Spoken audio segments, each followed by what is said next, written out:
Free searches you should do before buying a property. Let's have a look. Hello everyone, Florian.heise here, and welcome to another episode of HeiseSays. Grab your stein of coffee because I want to talk about some free searches people should do and some paid ones before you buy a property. Because people, well, they're buying stuff sight unseen, which terrifies me, and I'm shocked. Honestly, I'm flabbergasted that people are doing that. It's a sign of desperation, I would say, and just ultimate FOMO. That's the only way I can rationalize it. So I thought I would do this video about searches that I would recommend you should do before even contemplating putting an offer in on a property. When you're in the initial stages, just to have a look to try and identify any things. Now, a lot of this stuff will be done by your lawyers in conveyancing, but you can do it too. You know, you can remove it from their checklist, do the searches, hand them the document and say, give me a discount. You could try that. I wish I had have known that before. What we went through and removed a whole lot of stuff that they were doing, a whole lot of searches that we said, yeah, no, we're not worried about that. But anyway, this is stuff that you should do to get an actual appreciation of the property that you are looking at. More so if you're looking to buy something sight unseen. Now, the first that we'll have a look at is, and actually I'm just going to change over to this, is go to the town, city, or region for their e-planning or PD online, planning and development online. You need to look at the town plan because, you know, it may be called e-plan, it may be called PD online. You can even ring up the local council to find out where you can get access to the information. They're required to put it all on there so you can see it. And then you'll get, you know, a chart, a map like this. You can see maps to look at all the different overlays, what you're allowed to do, what you're not allowed to do, any particular issues. One thing that's quite important is, you know, if there's bushfire. Here in Brisbane, there are bushfire, you know, risks associated with properties, and that can have a significant impact on the cost of renovation or rebuild. And those are things you need to be aware of. And you need to have that in your mind even when you're looking at properties. It can help dictate where you choose to search. Really, you know, your town planning overlays should influence where you're searching. When you're jumping onto realestate.com or domain, you know, you can say, okay, I know this is a character area here, you know, there are different requirements, so that's going to limit what I can do to a property. So it'll stop you getting so excited over a potential bargain when there are some risks associated with it. Now, one thing to consider is as well, if you're buying a unit or an apartment. Now, we all heard about what happened at Mascot Towers. What a lot of people didn't realize is that the developer next door had done a defects inspection, an existing conditions report of Mascot Towers. And that was available as part of their town planning submission. And you can get access to that. So say you want to buy in a street, you can do a search on PD Online. And you know what, we'll look at here, you know, PD Online Brisbane. You can do a search for, you know, property inquiry. You can search for a property, maybe one next door to yours, one around, and see if they have any of that information available. See if they are doing what's proposed. Maybe that block of land you want to buy with that fantastic view, there could be a DA across the road for a tower going up that's going to disappear from that. Do you think the real estate agents will tell you about that? Do you think the lawyers will actually capture that? You know, you're braver than I am. Particularly when you can do these searches yourself, and you can find out about what's, you know, been suggested, what's fallen through, even the property you're looking at buying. You can see what information the councils have available. You can see, you know, what's there. So that's what I'd recommend for the town plan and getting familiar with these requirements. You can also, you know, talk to some town planners in the area if you want to do an extension. Make a phone call. Have a talk to them saying, oh, we're looking at buying this property. What do you know about this area? And they'd be more than happy to just give you have a chat over the phone because you could be a potential lead for more work in the future. You know. So another thing to consider is flooding. We were looking at Rocky yesterday with all these cheap properties, and all these people were telling me, Florian, those are all flooding areas. Remember the floods? And there you go. That explained why you were getting places for 150 grand, because there was a flooding risk. And this is for Brisbane here, and they've made another website dedicated just to flooding assessment and flooding risk. You can see here high likelihood, 5% annual chance. Then a medium is a 1% annual chance, so 1 in 100. then low as 0.2 and a 0.005% annual chance. This isn't the end of the world if you have flooding on your property. It just means that you need to design to take account of that. So say if you want to do an extension, it may mean, okay, we've got a flooding level at a certain height that we need to achieve. These are considerations that factor in to your potential property. And if you can't find it for your council, pick up the phone, ring them up. Most of them are generally quite friendly and really want to help with the suggestions you make. The more information you have at hand, the better. And don't trust the real estate agents to give it all to you. They're salespeople. Okay? They're salespeople. No disrespect to them, but that's what they are and that's what they do.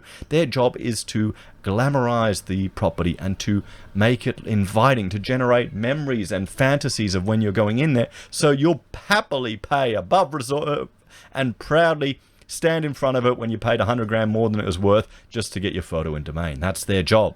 And a lot of them are good at it. Some are not. There's another one. Dial before you dig. Now you may think, oh, I'm not planning on doing any renovation work or any stuff like that on my property. Still, it's worth doing this so you can tell if there are any major services that are perhaps crossing over your property. And then if you see that, it's worth paying the 15 or 20 bucks to get a tile search to see if there are any covenants or easements over your property. We had one project where there was a sewer line running right across the back. And, the developer bought it to put a pool there. So that added a whole lot of complexity to the project that you just need to be aware of. And it doesn't cost anything to do a search like this. You can get the information on the property in case you want to buy it or something comes up. Or maybe you're planning to split it. That's another thing with these EPD onlines and the council overlays. You want to look at, soil issues or out in Ipswich Way, it used to be mining out there, so there's potential for slippage and underground issues resulting from that as well. You want to look at acid sulfate soils too. If you're near an airport, ground contamination, that's a big issue. Botany Bay down in Sydney, all the ground contamination just leaching down there. All of this information is available out there, guys. And, it'd be worth doing a few little searches, even if just to get general overviews of areas so you know what? Oh, okay, I don't like this density there. I don't want to live there. That's all going to change. So I'll move somewhere out of it further or I'll go, I'll go north side or something. Just that can help dictate where you're looking. But dial before you dig, that's a really useful one. We've used it on every single one of our projects. Now, it's not as good as a survey, everyone. It's never going to be as good as a survey, but it still is useful. So you don't have this meme there where you're digging and covered in water. So another thing to consider are referral agencies. Now, this is probably maybe not going to happen for a residential project, but this is going to happen for, well, say you've got a project where, I'll give an example. We had a project on the Gold Coast where we were dressing up a shopping center and it was adjoining a main road. So the Department of Roads had to have input into the design because they could potentially widen the road. There were other clients where they had car yards and commercial properties right on a secondary road, and there was plans to expand and for the government to resume a portion of the land. So you'll want to see if there's any risk of that occurring, particularly if you're looking at buying. Again, the idea is to get overall information, to contact them and say, are there any plans for future expansion or future roads, these type of things. There'll be corridors where there's planned expansion. So you can identify that, and that may say, okay, I don't want to buy there, or yes, there could be a negotiating thing to consider. So that's still something to keep in mind. Also, if they've got main roads, they're usually sound buffers as well surrounding that. That's going to increase the costs of construction and the windows and those type of things you need to put on it. Now, next is title searches, property and title searches. You can get title deeds, you can get title searches from your government, any property, I think $12, $20. You can even buy them online. Let's see how much they are these days. It's been a while since I've done one. Okay, current title searches. Okay, I'm not going to search one, but you can buy it for a reasonable price. So you know that the property, you're going to have to do it anyway. This is probably when you get further in. If you're really keen, spend the 20 bucks to make sure who you're buying it off, to make sure what covenants or easements may be put on the property, just so you're aware. Maybe that land that you thought you can expand out to and to use, well, no, you can't because there's an easement on there. Or there may not be a fence there and that could actually be someone else's title. Again, don't trust the agents, guys. The real estate agents, it's up to you to make sure you have all the adequate information.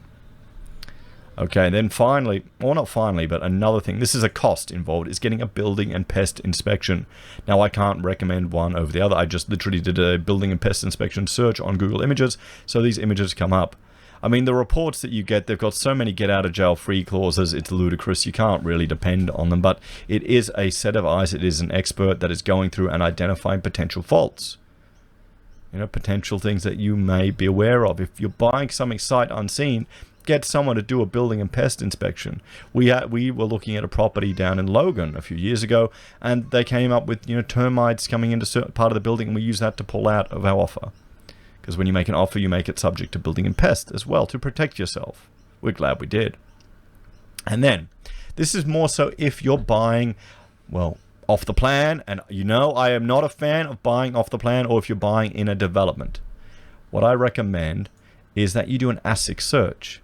You search for the company, you find out who you're actually doing business with, who you're buying with, how much it's worth, how many companies you need to get through to actually get someone who has something of value. There's, you know, you can't sue a developer for a company that's worth $12, can you? What about the builder? Have they set up a company just for that development? If you're spending hundreds and hundreds of thousands of dollars doing $30 worth of searches on ASIC, it's a bit of a no-brainer. So, and oh, there we have it, everyone. There we have it. PD Online or ePlan, just to get the overlays and the town planning, to get an understanding of that. You know, you should be aware of it. This should be part of your property investigation journey. I know these drawings are not as exciting and sexy as the property ones, you know, but still, this is important information. Get the flood information out there, get the bushfire overlays out there, get the subsurface soil issues out there, get contaminated land. There's government registries for contaminated land, there's government registries for asbestos in non-residential buildings, but you never know what's out there. You know, you need to do these searches to arm yourself with the information to have less surprises. Do a dial before your dig search so you understand what could be happening, you know, what issues you may encounter. Even if you're not, you know, potentially touch base with referral agencies to see if there's any issues. Road widening would be something. Power pole upgrades would be another. These are all things that could have an impact on your property. You don't want to be one of these people that appears on Current Affair where they put a new power pole in your driveway and you didn't know about it. You know, I mean, crazy stuff like this happens. Do a property and title search. You know, sure, you can pay the lawyers to do that, all part of the conveyancing. You can pay the $12 to do it yourself to get it. Just so you know, for peace of mind. Building and pest is a no-brainer, guys. I can't recommend one because, you know, I've only engaged, you know, as an architect, I never engage them clients, just engage them. But make sure you do that, at the very least, so you get a report, so you identify any potential issues. And finally, ASIC searches, so you know which companies you're dealing with, particularly when you're buying from a developer. So there we have it, guys, a series of free searches and some not so free searches that I recommend you do if you're looking at buying property. I suggest you always get the help of a professional. Make friends. Don't be afraid to pick up the phone and talk to some town planners, even talk to some architects or builders in the area to get their advice. Say you're thinking of buying a property there, what's the soil like? You know, just to get a vibe, to get an appreciation and an understanding, and all of that will give you more information to make a more informed decision and to understand what's going on. You want to hear from the locals. And just seriously, don't stop buying stuff sight unseen, guys. It just makes no bloody sense, and I don't understand why people are doing it, but if you're going to be very thorough in your searches and get professional advice before you sign anything. Make sure you get a lawyer going through everything, and just don't buy it sight unseen. Seriously. Anyway, guys, those are some hints and tips that I thought I'd share with you. Please like, share, and subscribe to the channel. If you're a fan and want to support the content I create here, there are a few ways you can. You can join us on YouTube or Patreon. You can support us using our affiliate links from Amazon, eBay, Independent Reserve, or AussieBroadband. You can buy a merch from HeiseSays or from Teespring. You can use Gold Pass from the Perth Mint or support us via PayPal. Take care, everyone, and let me know, what are your suggestions for people who are looking at buying property sight unseen? Should we, you know, smack them in the face and splash water on them to calm them down? What else can we do? Anyway, guys, have a great day. I'll see you next time.